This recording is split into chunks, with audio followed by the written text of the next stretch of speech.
India کا حصہ بن کر ہوں، لیکن اپنی دھرتی ماں سے پیار کرنا چاہیے اور اپنی دھرتی ماں کے اندر رہ کر اپنے آپ کو پروگریس کرانا چاہیے. کیونکہ کیا کہتے ہیں، میں یہ نہیں کہوں گا کہ جو باہر جاتے ہیں وہ غلط کرتے ہیں، لیکن میرے لیے یہاں پر رہنا کمفرٹیبل ہے. مجھے یہ زندگی اچھی لگتی ہے، مجھے یہ اسمیل، یہ کھانا، یہ روڈ سائڈ پر بیٹھنا، یہ ساری چیزیں بہت اٹریکٹ کرتی ہیں. ملتی ہو تو میں مورل برڈن موجود نہیں ہے. بہت زبردست یار، بہت زبردست. میں پرسنلی بہت کی ملتی ہو تو میں ان کو، یہ ایک انفرادی فیصلہ ہے، یہ کوئی کسی کے اوپر مورل رسپانسبلٹی یا مورل برڈن موجود نہیں ہے.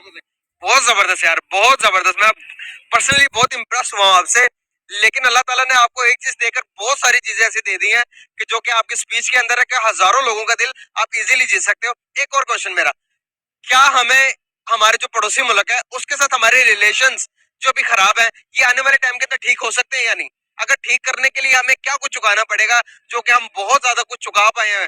ہمارے جو ان سے آپ دیکھیں گے بزرگوں کی خون سے رنگا ہوا ہے، لیکن اب کیا چاہتے ہیں صلح کے لیے کون سی چیزیں ہمیں دینی پڑیں گی؟ یہ پہلی تو یہ سمپل سی بات ہے کہ جی ہمیں مطلب پڑوسی ملک کے ساتھ اتنا انفیچویٹ ہونے کی ضرورت کیا ہے؟ ہم پڑوسی ملک کو ایک ملک کے طور پہ دیکھیں، ایک دشمن کے طور پہ نہ دیکھیں.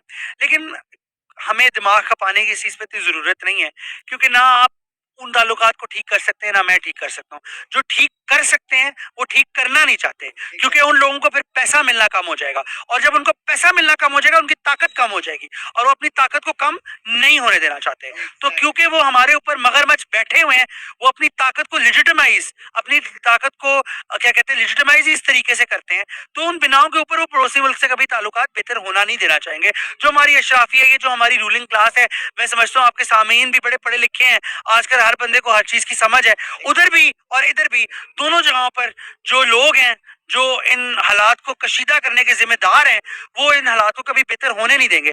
دوسری چیز یہ ہے کہ میں اس پر تھوڑا اور بھی کامنٹ کرنا چاہوں گا، جو کہ میری بات تھوڑی کنٹروورشل لگے آپ کو، لیکن جو حالات مسلمانوں کے ساتھ پڑوسی ملک کے اندر ہو رہے ہیں ہندوتوا کے نام کے اوپر، تو کیا وہ جو سیاست کی رنگ کے اوپر پلوامہ اٹیکس کراتے ہیں یا اس طرح کی چیزیں کراتے ہیں، کیا وہ ہمارے سے حالات پہلی بات ہے بہتر کرنا چاہتے ہیں کہ نہیں کرنا چاہتے؟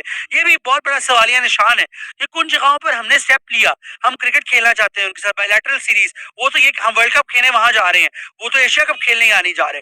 تو پہلے ہم نہیں منع کیا، لیکن بات آپ کی ٹھیک ہے، لیکن جب تک ہم ایک سیاسی استحکام کے اوپر نہیں جا سکتے نا، برابری یا کچھ حد تک اس قابل معیشتی طور پر، عسکری کی بات میں نہیں کر رہا، عسکری زاویہ ایک بہت فرق ہوتا ہے، لیکن عسکری زاویے سے کبھی بھی کسی ملک کی ترقی نہیں ناپی جاتی.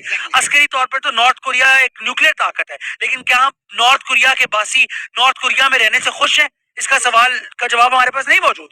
تو میں یہ سمجھتا ہوں کہ وہ سارا تجزیہ جو ہے وہ بڑا ضروری ہے ان ساری چیزوں کو سمجھنے کے لیے، لیکن ہمیں پہلے اپنے گریبان میں جھانک کر اپنے آپ کو مستحکم کرنا چاہیے، پھر ہمیں کسی اور ملک کے ساتھ دوستی یا ان چیزوں کے بارے میں سوچنا چاہیے. اور ہمارے سوچنے نہ سوچنے سے کچھ ہونا ہی نہیں ہے، کیونکہ جو سوچ کو کنٹرول کرتے ہیں یا جو ان تعلقات کو خراب یا صحیح کرنے کے ذمہ دار ہیں، وہ اس نیچ پر نئی تعلقات کو کبھی بھی لانا چاہیے. آپ نے کہا کہ ہندوستان کے اندر مسلمانوں کے ساتھ بہت زیادہ ظلم ہوتا ہے، کہا آپ نے، بالکل کہا آپ نے اس بات کو ہوتا ہوگا، میں ایگری، آپ کی اس بات سے ایگری کرتا ہوں، ہوتا ہوگا.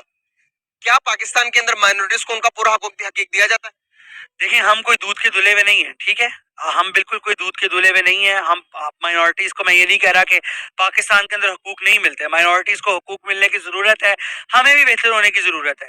میں صرف ایک آپ کو فیکٹ بتا رہا تھا جس کی نظر میں وہ تعلقات کے پس منظر میں یہ نہیں کہہ رہا کہ پاکستان ایک یوٹوپین اسٹیٹ ہے، یہاں پر بھی سینکڑوں ایسے کیسز موجود ہیں. اب میں اس پہ بات زیادہ نہیں کروں گا کیونکہ obviously یہاں پر سٹگماز اور یہ بہت چیزیں لگ جاتی ہیں، لیکن پھر آپ کے سامعین کے لیے اشارہ کافی ہے کہ وہ کیسز یہاں پر جو موجود ہیں وہی سالو نہیں ہوئے ابھی تک. اور مطلب انسانیت سب سے بڑا مذہب ہونا چاہیے، لیکن یہ آلٹ رائٹ کا زمانہ ہے. پاکستان انڈیا تک چیزیں لمیٹڈ نہیں ہیں. امریکہ کے اندر ٹرمپ سرکار کے اندر کس طرح سے کالوں سے افاموں کو ٹریٹ کیا گیا، رو ورسز ویڈ، ابورشن انلیگل ہوئی امریکہ کے اندر، اس طرح کی ساری چیزیں آپ کو دیکھنے کو ملتی ہے. دنیا میں پتہ نہیں دنیا کو ہو کیا گیا ہے. جو مذہب ہے نا انسانیت، اس کو دنیا چھوڑتی جا رہی ہے، اور اس مذہب کے پیروکار ہم جب تک نہیں بنیں گے تب تک یہ جو ثانوی یا بیروی کے سلوک ہیں، ڈسپیرٹی کے سلوک ہیں، وہ کبھی بھی ختم نہیں ہو سکتے۔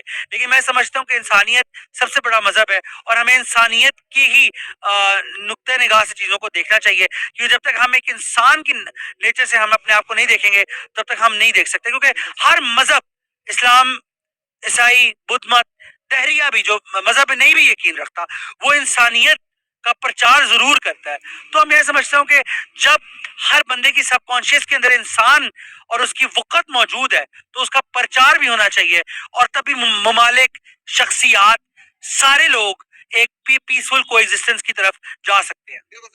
بہت شکریہ یار، thank so much for your time برو، آپ کا شکریہ، thank you. بہت زبردست برو، سلام علیکم، تھینک یو سو مچ، زبردست ہو گیا یار۔